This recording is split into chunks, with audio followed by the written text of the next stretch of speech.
মাননীয় সংসদ সদস্য মন্ত্রীদের বসবার জন্য একটি রুম প্রস্তুত করে দেওয়ার জন্য আজকেই আমরা জিও ইস্যু করেছি। এখন আমাদেরকে যদি একটা বসার ব্যবস্থা করে দিছে, এখন মানুষের কাছে যাওয়ার জন্য যদি একটা গাড়ির ব্যবস্থা করে দেয় তাইলে আমাদের জন্য একটু সুবিধা হয়, মানুষের কাছে একটু যাইতে পারি।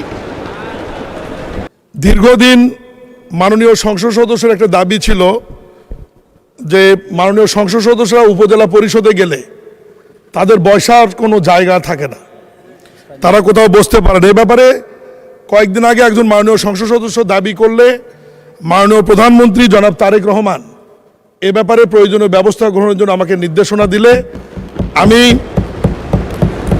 স্থানীয় সরকার পল্লী উন্নয়ন সমবায় মন্ত্রী শ্রদ্ধেয় মির্জা ফখরুল ইসলাম স্যারের পরামর্শক্রমে প্রত্যেক উপজেলা পরিষদের দোতলায় অ্যাটাচ বাথরুম সহ আসবাবপত্র সহ মাননীয় সংসদ সদস্য মন্ত্রীদের বসবার জন্য একটি রুম প্রস্তুত করে দেওয়ার জন্য আজকেই আমরা জিও ইস্যু করেছি, ইউনোদের নামে আদেশ দিয়েছি এবং অচিরেই নতুন ভবনে এবং পুরাতন ভবনে যেখানে যে অবস্থায় আছে সেখানেই এই কক্ষর নামটি হবে পরিদর্শন কক্ষ।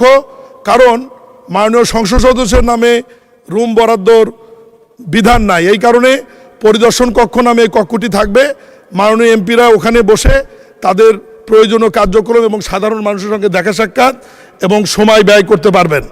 এবং উল্লেখ্য, কোনো মাননীয় সংসদ সদস্য যদি দুটি উপজেলা থাকে, তিনটি উপজেলা থাকে, চারটি উপজেলা থাকে, সমস্ত উপজেলাতেই তারা অফিস থাকবে এবং বসতে পারবেন তারা।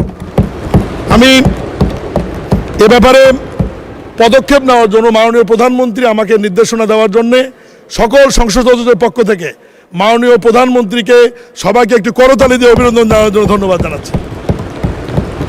এবং মাননীয় সংসদ সদস্য অনুরোধ করব, আজকের তারিখে জিওটি আদেশটি জারি হয়েছে, আপনারা ইউনোদের সাথে কথা বললেই দ্রুততম সময়ের মধ্যে কক্ষটি আপনাদেরকে রেডি করে আপনাদের ব্যবস্থা। ধন্যবাদ মাননীয় স্পিকার, ধন্যবাদ মাননীয় স্পিকার। ধন্যবাদ। কি আবুল হাসান আবদুল্লাহ, কি কথা বলতেই হবে, বলেন বলেন। আমি সবসময় বিভিন্ন মানে বিরোধিতার জন্য দাঁড়াই। আজকে থ্যাংক ইউ জানাচ্ছি যে আজকে এই ধরনের একটা সিদ্ধান্ত নিয়েছেন। আমার এই অপোজিশন থেকে আপনাদের সবাইকে থ্যাংক ইউ জানাচ্ছি যে একটা বসার অন্তত জায়গা হয়েছে।